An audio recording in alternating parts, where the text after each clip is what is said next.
Good morning, everybody. Welcome to Fridays on 42nd Street. It is a very busy day here at the Playhouse on this Friday morning.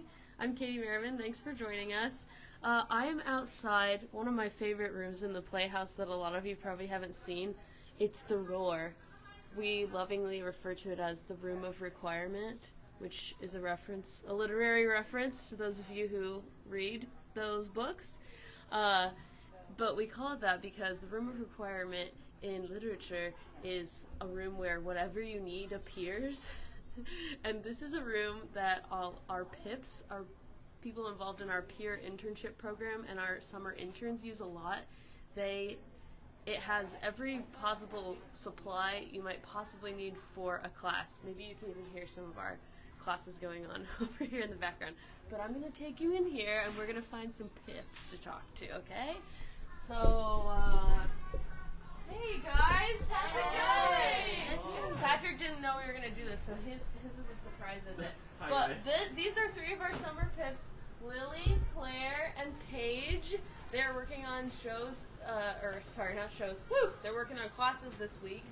And what are you building right now? It's armor for one of our kids. Rachel's here too. She's a pip. As you can see, there's a lot going on in this room. You're making what? We're making armor for one of our kids. Great. So, Lily, what do you do as a pip at the Playhouse? Because this is a summer thing, but this is also, we always need pips throughout the whole school year to help with classes. What kind of stuff do you do to assist with a class? Well, for all the classes, we need to help the teachers, so we help teach games, we make props, we make costumes, we just help along with the creative process to make the camp go as smoothly as possible. So you assist with the teacher like in a classroom way, but also like Paige, you're in here right now. Like, look at this wall behind you. What is all this stuff? These are various supplies that campers might need. Sometimes they're doing some type of art and craft, or we might use these to help make props for a show that they're doing. But yeah, it's just super creative. So you help in the classroom, but you also get to do like all of the technical work. Yeah. So you get to design props for the classes. There's a whole other wall of supplies over here. Our like paper corner. And you also, don't you get to run lights and sound sometimes when they have Yes, if they're showcase using that for shows? the show, yes. Yeah. Claire, what class are you working with this week? Are you with Rachel? This is Izzy. Izzy? I'm so sorry. I thought you were Rachel because you had your mask on. No, this yeah, is you Izzy. My apologies. What are you two working on? Minecraft camp. Minecraft camp? Yeah. So, like, what have some of your jobs been? Well, mostly creating props and doing costumes like we're doing right now. So it's a performance camp. Yes, it is. Great. Even And helping your them make performances are today, correct? Yes, they are. Whew! Hence the hurry. Okay, we're gonna walk through here really quick because I also want to show you. I'm so sorry. I'm disrupting your work. We also have Pips help pull props, so they have their own separate education props storage, and a whole wall of things to do. They also have this like little literary corner that I actually utilize a lot. If I'm looking at like programming for the children's theater and stuff, just full of books that usually have plays based on them. Is there anything else you want to share about being a pip? Should people do it?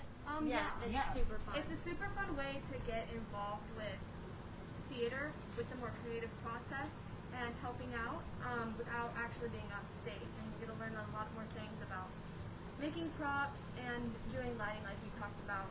And yeah, just the more creative, technical side of theater. How old do you have to be a pip?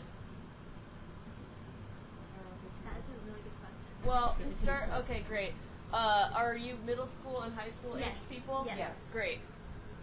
Okay. Thank you for talking to us today. This is like such a fun room. Everyone's gonna wanna come peek into it. Before we go, I just want to remind you that this is the last weekend to see A Love Offering by Jonathan Norton, our co-production with Pyramid Theater Company. I'm getting a little like emotional about it ending. I'm just so proud of that cast and crew. And if you haven't seen it yet, please come and see it this weekend, tonight, tomorrow, and Sunday afternoon. And before you go, if you're thinking about auditioning for Cabaret or have already signed up, those are this Monday, and we're changing back to the old ways of auditioning with this production. So you do not have to submit a video. you can come live in person to your audition. Monday night we're just going to be singing, so you prepare a song and come. If you can sign up ahead of time, that's great. You can sign up for a specific time slot. Otherwise, you can still do a walk-in like we used to if you just want to come to the door, and we'll get you all registered when you're there. So, yay, we get to do live auditions again on Monday. David Van Cleve is directing. It's going to be like a wonderful, wonderful show, and I'm so excited to have some people in the building auditioning for the first time in over a year. So this is going to be great. If you have other questions, you can always email me or call us at the Playhouse, and we will see you next Friday.